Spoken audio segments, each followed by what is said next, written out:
It's a little girl who's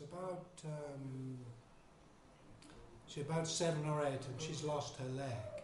She's not sure where her parents are, and she was very upset, and we talked, and one of the things that the nurses said that little girls dance in Sri Lanka. That's something they do. They learn traditional dancing.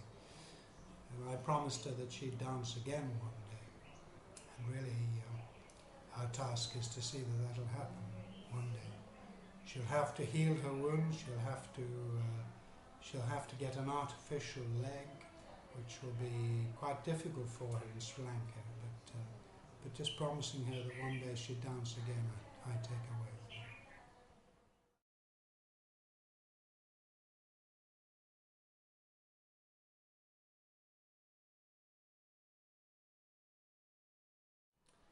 Well, the last week in the hospital has been quite a dramatic change. We've been sending out from the hospital large numbers of patients. We've been catching up with the backlog of patients from the previous week and beginning the discharge of patients. And so what that's meant is a lot of operations, most of them fairly minor. The team have been in theatre quite a lot. We've had a visiting Sri Lankan team as well, working with us, and really beginning to clear all the patients who are lying on the floor in the corridors, get them properly treated into plasters, into beds, and some of them are discharged as well. So we now have about 380 patients, surgical patients, in the hospital, and that's the first time we've been under the 400 mark since I arrived.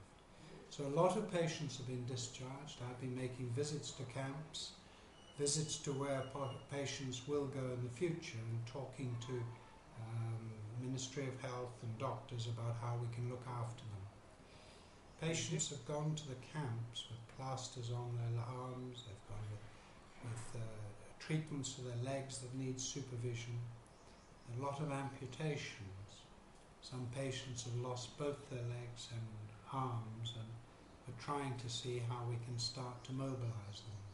So I hope leave behind a team that's well organized, well prepared, a hospital that has certainly changed the way it works a little bit, and I hope that'll help them during these coming weeks. One was of the little boy who'd had severe injuries from the blast, and he was lying in casualty and all the mayhem that was going on, and he was being looked after by his big brother, who was about 9, in the middle of all this.